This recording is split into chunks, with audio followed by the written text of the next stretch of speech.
Well, g'day fishos. It's report time, and how good does this weekend look? Actually, how good does the next week look? 30-degree temperatures. We're at the beginning or middle of spring, I should say, or middle of September. So make the most of that weather, that's for sure. I'll be in the shop. But those that can get out this weekend and get out fishing, it is sensational out there. But I did sneak out for a quick session during the week and happy to report that the bay is fishing extremely well. Although the water is clear, if you get up the back half of the bay, the upper reaches, Tilligary Creek, up the Karoo, all those places, there are some really good flatties about at the moment. The flatties are just starting to really turn on. Water during the week with the temperature was about 18, 19 degrees, but that will spike this week. It'll get up to around 21, I reckon, inside the bay, especially the upper reaches, and maybe a little bit higher. So definitely worth a shot for the flatties at the moment. What I've found is that there's still a little bit of that winter weed around, but it'll start to move on, especially the tides. We've got some good incoming tides as well in the morning this weekend, so fish those upcoming tides. Some of those fish are in the shallower waters, but paddle tails are definitely the way to go to get them a reaction bite out of those flatties. So that movement of a big paddle tail in the water has definitely been the key for me this week. We've got some nice fish up to 72 centimetres and plenty in that 60 centimetre range. Standout plastic has been those cast plastics. I've been using them for a few weeks now in that 4.1 inch Prodigy, catching mulloway to 90 centimetres, good flatties. Even Brim have been having a crack at them. So they're just a really good paddle tail with plenty of movement in the water. So my suggestion this weekend, if you're keen, get out there, get amongst the flatties. There are a few in the lower half of the bay, smaller fish starting to stir, but I think if you've got a boat, you can get up those upper reaches will be the go this weekend. Some nice brim up that way as well, even though the water is clear. The brim have definitely moved up further in the bay at this point in time. I was even throwing around some big surface lures, some 150 benders, aiming at a big flathead in the shallow, and had brim attacking them. So even the surface bite for brim starting already, although they will bite through the winter on the surface, when that water heats up, they do get a lot more aggressive. That's for sure. So some good brim around. Pete has been fishing the breakwell and still nailing plenty of brim down there, but he said you've got to fish the incoming tide, you've got to fish a light 6-pound leader and unweighted baits. No sinker at all, just allow that bait to drift down the edge of the breakwell and you'll clean up on the brim. So he's been releasing quite a few good brim down there as well. A couple of kings being seen down there. So some nice kings down on the breakwell. It is getting into that time of year where the kings do visit along the breakwell, that's for sure. Now, young KO, nailing some absolute cracking silver trevally, one of the hardest fish to target, I think, and to get a bite out of. He caught one during the week, 58 centimetres, an absolute cracker inside the marina there. So well done, KO. On the longtail scene, there has been still those longtails in the bay, although I heard only this week they've started to thin out just a little bit.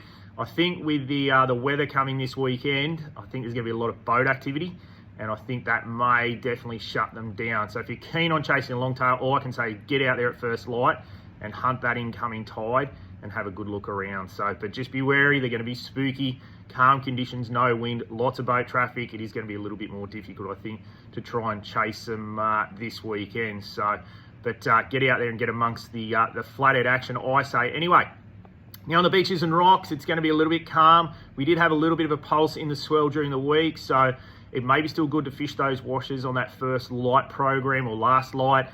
So give that a go, but I think these clear calm todays, I think you're going to struggle during the day.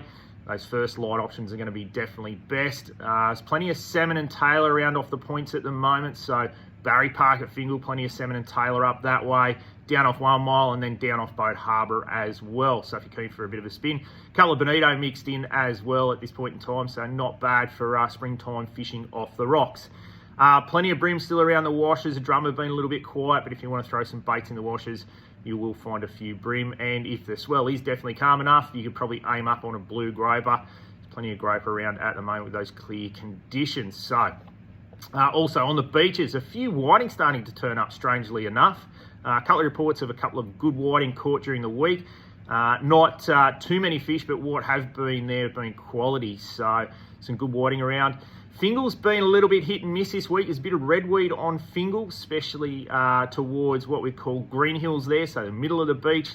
There's been a fair bit of redweed up that way. The northern side of Fingal, so facing to the north there, looks pretty good. So if you're keen on fishing the beach at Fingal, either get up towards the spit or get on the other side there and fish that northern beach of Fingal, I think you'll do pretty well with a live worm. Speaking of which, we've got a load of live worms in at the moment, so definitely worth a shot with a few live worms there.